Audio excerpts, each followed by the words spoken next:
باش دائم تو مراقب اے حبیب باش دائم تو مراقب اے حبیب تابع بیار خود را بس غریب সকলে মুহাব্বতের সাথে একবার দরুদ ইব্রাহিম পাঠ করে নি আল্লাহুম্মা সাল্লি আলা মুহাম্মাদিন ওয়া আলা আলি মুহাম্মাদ كما صليت على إبراهيم وعلى آل إبراهيم إنك حميد مجيد اللهم بارك على محمد وعلى آل محمد كما باركت على إبراهيم وعلى آل إبراهيم إنك حميد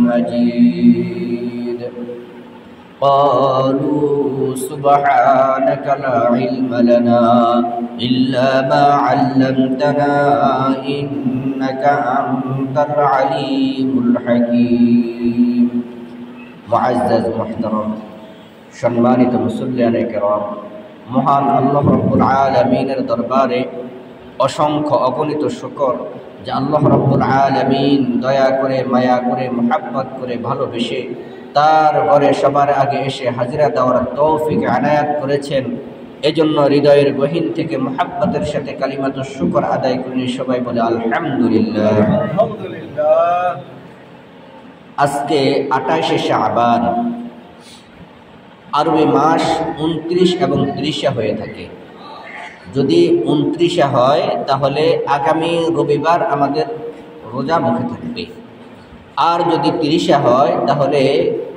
আগামী সোমবার আমাদের প্রথম রোজা হবে তো আরবি মাস চাঁদ দেখার উপরে নির্ভরশীল এটা সাধারণত 30 অথবা 29 হয়ে থাকে তাহলে মাহে রমজান প্রায় আমাদের একদম সন্নিকটে কাছে চলে আসছে এজন্য মাহে রমজানের ফাজাইল এবং আমাল সম্পর্কে কিছু আলোচনা করা দরকার ওমা তৌফিকি ইল্লা বিল্লাহ রমাদান আমরা সাধারণত বলি রমজান রমজান এটা ভুল শব্দ শব্দ হবে রমাদান শব্দ কি হবে রমাদান মিমের উপর জবর মিমের উপরে জবর তার অর্থ হলো রমজান রমজান থেকে এর অর্থ হলো উত্তাপ বর্ষ করা জ্বালিয়ে দেওয়া রমজানকে এই জন্য রমাদান বলা হয় রমজান মাসে গুনাহগারের গুনাহগুলোকে আল্লাহ তাআলা বর্ষ করে দেন জ্বালিয়ে দেন সুবহানাল্লাহ এই জন্য রমজানকে রমাদান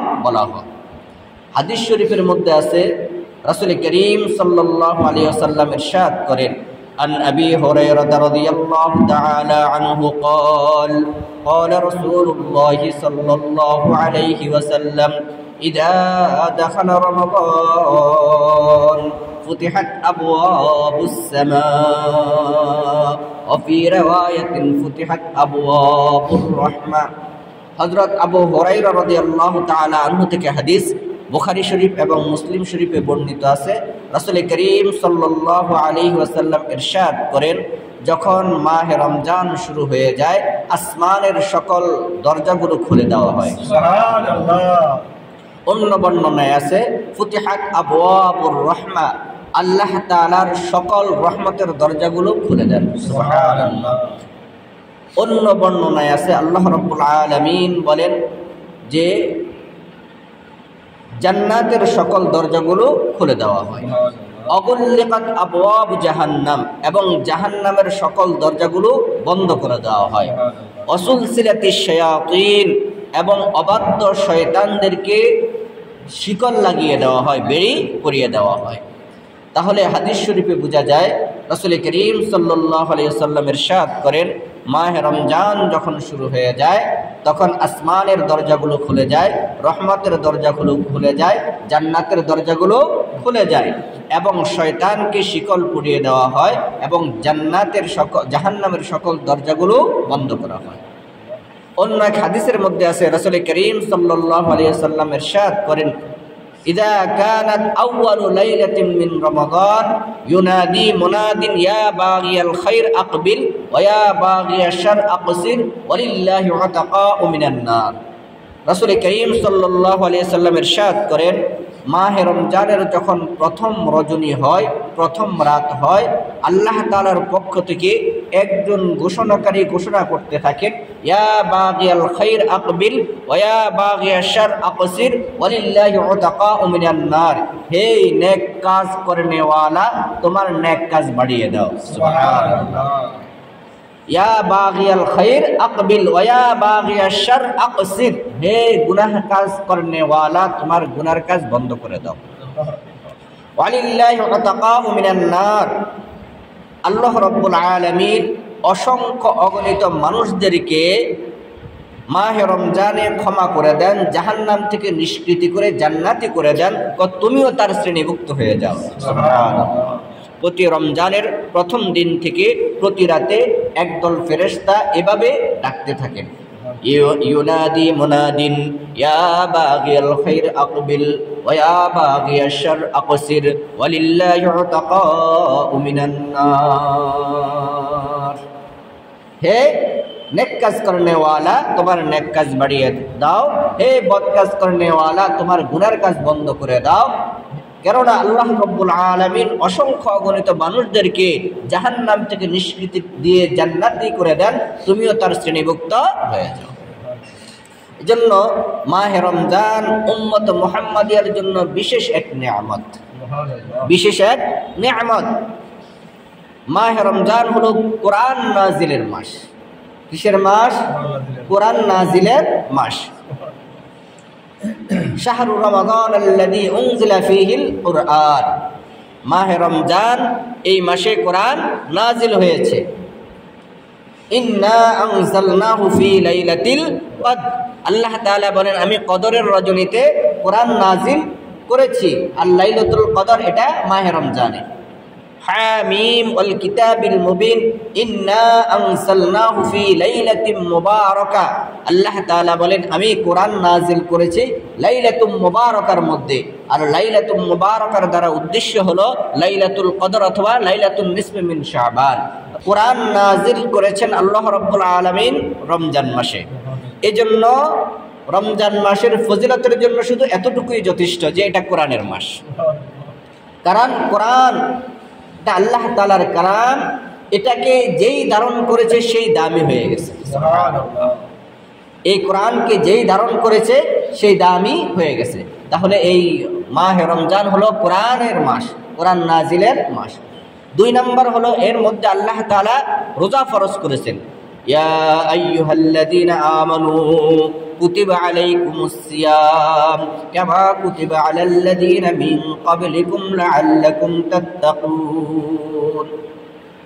আল্লাহ তাআলা বলেন, হে ঈমানদারগণ, আমি তোমাদের জন্য সিয়ামকে তথা রোজাকে ফরজ করেছি যেমনি ভাবে আমি তোমাদের পূর্ববর্তী লোকদের উপর রোজা ফরজ করেছি। কেন? লাআল্লাকুম তাত্তাকুন, তাহলে যেন তোমরা মুত্তাকি হতে পারো। সুবহানাল্লাহ। মুত্তাকি কাকে বলা হয়? অর্থাৎ যে ব্যক্তি তার সারাটা জীবন যাপন করে আল্লাহ তাআলার ভয়ে গুনার কাজ ছেড়ে দেয়, নেকের কাজ করে। আল্লাহর ভয়ে গুনার কাজ ছেড়ে দেয়, নেকের কাজ করে, তাকেই মুত্তাকি বলে। তো আল্লাহ তাআলা বলেন, আমি তোমাদের উপর রোজা ফরজ করেছি কেন? তোমাদেরকে মুত্তাকি বানাইবার জন্য। অর্থাৎ সার কথা হলো আমি তোমাদেরকে জান্নাতি বানাইবার জন্য। সুবহানাল্লাহ। সহজ কথা, আমি তোমাদেরকে জান্নাতি বানাইবার জন্য, মুত্তাকি বানাইবার জন্য আমি তোমাদের উপর রোজা ফরজ করেছি। রোজা রাখলে ফায়দা কি? হযরত আবু হুরায়রা রাদিয়াল্লাহু তাআলা আনহু থেকে হাদিস, আন আবি হুরায়রা রাদিয়াল্লাহু তাআলা আনহু قال قال رسول الله صلى الله عليه وسلم من صام رمضان إيمانا واحتسابا غفر له ما تقدم من ذنبه। হযরত আবু হুরায়রা রাদিয়াল্লাহু তাআলা আনহু থেকে বর্ণিত, তিনি বলেন, যে ব্যক্তি ঈমানের সাথে সওয়াবের প্রত্যাশায় মাহে রমজানে রোজা রাখবে, আল্লাহ তাআলা তার জিন্দেগীর সকল গুনাহগুলোকে মাফ করে দিবেন। সুবহানাল্লাহ। মান সামা রমাদান ঈমানান ওয়া ইহতিসাবান গুফিরা লাহু মা তাকদ্দামা মিন যামবিহি।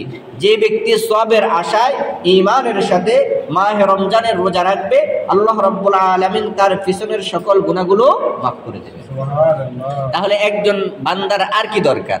তার জিন্দেগির সকল গুনাহগুলো আল্লাহ তাআলা মাফ করে দিবেন। যে ব্যক্তি কি আল্লাহ তাআলার সন্তুষ্টির অর্জনের জন্য সওয়াবের প্রত্যাশায় ঈমানের সাথে রোজা রাখবে, আল্লাহ তাআলা তার পিছনের গুনাহগুলো কি করে দিবেন? মাফ করে দিবেন।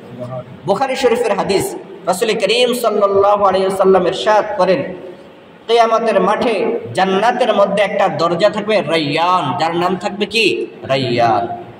এই দরজা দিয়ে অনেক মানুষ প্রবেশ করার জন্য প্রত্যাশী থাকবে, আশান্বিত থাকবে যে আমিও এই দরজা দিয়ে প্রবেশ করি। তারা জান্নাতীরা, যে জান্নাতীরা সবাই প্রত্যাশিত থাকবে, আশান্বিত থাকবে যে আমি রায়্যান নামক দরজা দিয়ে জান্নাতে প্রবেশ করি। রাসূল করিম সাল্লাল্লাহু আলাইহি ওয়াসাল্লাম বলেন, এই দরজা দিয়ে যে কেউ প্রবেশ করতে পারবে না একমাত্র রোজাদার ছাড়া। সুবহানাল্লাহ।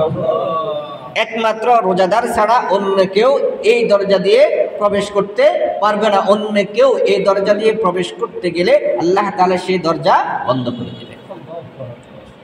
হাদিস শরীফের মধ্যে হাদিসে কুদসিতে আছে, হযরত আবু হুরায়রা রাদিয়াল্লাহু তাআলা আনহু থেকে বর্ণিত, তিনি বলেন, বনি আদমের প্রত্যেকটা আমল 10 থেকে 700 গুণ পর্যন্ত আল্লাহ তাআলা বৃদ্ধি করে দিবেন।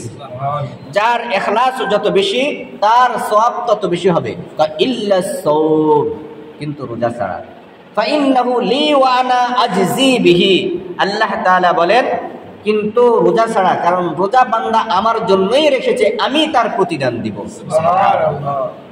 কি পরিমাণ দিব এটার হক আল্লাহ তাআলা নির্ধারণ করেন নাই, যে এই পরিমাণ দিব এটা বলেন নাই, যে বান্দা রোজা আমার জন্য রাখছে, অতএব আমি নিজ হাতে তার প্রতিদান দেব।